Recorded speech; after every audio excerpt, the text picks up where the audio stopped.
ప్రస్తుతం మనతో పాటు అర్పిత ప్రకాష్ గారు ఉన్నారు. అర్పిత గారు చెప్పండి, ఇప్పుడు కేటీఆర్ అరెస్ట్ అనేది చాలా ట్రెండింగ్ నడుస్తుంది. అరెస్ట్ గారు అని చెప్పేసి కొంతమంది, అరెస్ట్ అవుతారని చెప్పేసి కొంతమంది, అక్కడ చూస్తే హైకోర్టులో పిటిషన్లు కూడా వాళ్ళు క్యాన్సిల్ చేసేస్తున్నారు, లంచ్ పిటిషన్లు వేస్తున్నారు, సుప్రీంకోర్టుకి వెళ్తున్నారు. మొన్నటి వరకు కేసులకు భయపడని బ్లడ్ అని చెప్పేసి ఆయన చెప్పినటువంటి కేటీఆర్ గారు ఈరోజు సుప్రీంకోర్టు వరకు వెళ్లాల్సి వస్తుంది. ఏం జరుగుతుంది అనుకోవచ్చు? రాష్ట్రంలో డైవర్షన్ పాలిటిక్స్ నడుస్తున్నాయి, అది అందరికీ తెలిసిన విషయమే.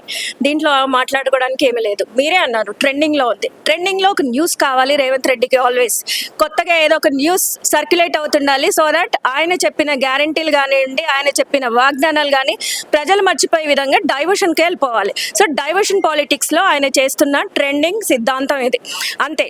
అందరినీ ఎప్పుడైతే మా సోషల్ మీడియా వారియర్స్ని, సోషల్ మీడియాలో ప్రశ్నించే వాళ్ళని, నాయకుల్ని, ప్రతి ఒక్కరిని నాయకునే ప్రశ్నించే వాళ్ళందరినీ కూడా అనగబెట్టి వాళ్ళ మీద కేసులు వేసి లోపలేసే సిద్ధాంతం అనేది ఒకటి నడుస్తుంది. ఇప్పుడు ఏంటంటే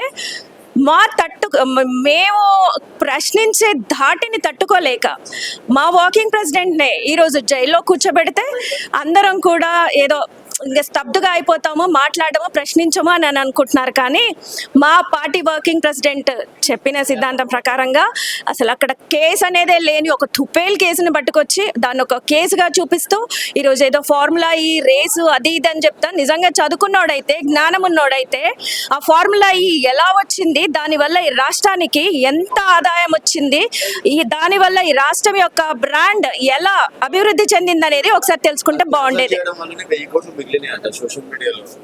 అది తప్పు. క్యాన్సిల్ చేయడం వల్ల 1000 కోట్లు మిగిలిన అనే దానికి ఆధారాలే లేవు.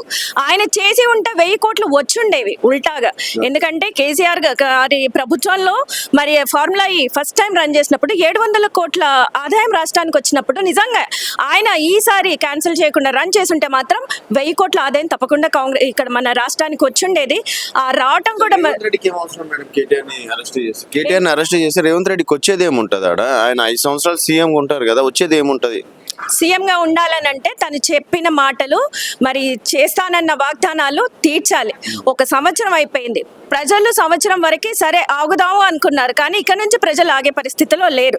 కాబట్టి ప్రజలకు తరఫున కేటీఆర్ గారు నిల్చొని ప్రతిదీ కూడా ప్రశ్నిస్తూ, మరి ఇస్తానన్నది ఏమైంది, 6 గ్యారెంటీలు ఏమైంది, 420 హామీలు ఏమైంది అనే ప్రతి దాంట్లో కూడా ప్రశ్నిస్తూ ఎవరైతే బాధితులు ఉన్నారో వారికి అండగా నిలుచుకుంటూ మరి వాళ్ళ కోసం పోరాడుతున్నారు. కాబట్టి ఈరోజు కేటీఆర్ మాట్లాడకుండా చేస్తే, కేటీఆర్ అనే అతను జైల్లో కూర్చుంటే ఈరోజు అతన్ని ప్రశ్నించే వాళ్ళు ఉండరు.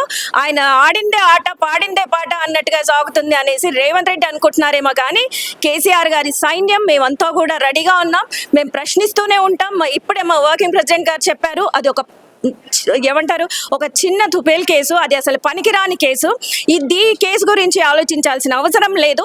దానికి సంబంధించిన ప్రతి ఒక్క పోరాటం చేయడానికి నేను సిద్ధంగా ఉన్నాను. ఎందుకంటే నేను నిర్దోషిని, నేను చేసింది ఏమీ లేదు.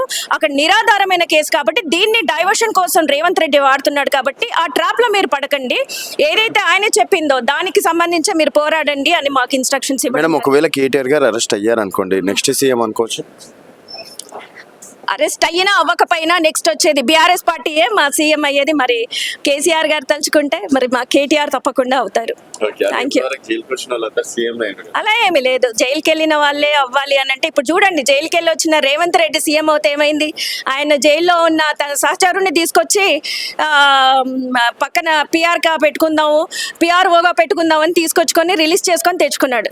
జైలుకి వచ్చిన వాళ్ళు అనేది కాదు, జైలు నుంచి వచ్చిన వాళ్ళు అనేది కాదు, కంటెంట్ ఉండాలి, సబ్జెక్ట్ ఉండాలి. రానివ్వండి, అయితే మంచిదే కదా. కేటీఆర్ గారు కూడా వెళ్ళేసి వచ్చిన తర్వాత నెక్స్ట్ అవును రావచ్చేమో, తొందరలోనే ఏమంటే మధ్యంతర ఎన్నికలు జరగొచ్చేమో, మా కేటీఆర్ సీఎం అవ్వచ్చేమో, మంచిదే కదా. చెప్పలేము, రాష్ట్రం అతలాకుతలమై ఇస్తానన్నా చేస్తానన్నా హామీలు చేయలేకపోతే ప్రజలే తిరుగుబడతారు. ప్రజలు చెప్పలేము. సో రాష్ట్రం ఏదైనా జరగవచ్చు, ఏదొచ్చినా ఎప్పుడొచ్చినా మా బీఆర్ఎస్ పార్టీ, మా వర్కింగ్ ప్రెసిడెంట్, మా కేసీఆర్ గారి నేతృత్వంలో మేమంతా రెడీగా ఉన్నాం. మా పోరాటం ఆగదు, మేము ప్రశ్నిస్తూనే ఉంటాం. ఎందుకంటే తప్పు చేయనప్పుడు ప్రశ్నించడానికి మాకేం బాధ, మాకేం భయం పడకుండా పోరాటం చేయాలని మా వర్కింగ్ ప్రెసిడెంట్ గారి ఆదేశాల మేరకు మేము ముందుకెళ్తూనే ఉంటాం, ప్రశ్నిస్తూనే ఉంటాం. సో కేటీఆర్ గారు అరెస్ట్ అయినా కూడా మా ప్రశ్నించే గొంతుకని ఆపలేరని చెప్పేసి కూడా అర్పిత గారు చెప్తున్నారు. ఇది అర్పిత గారితో చర్చ.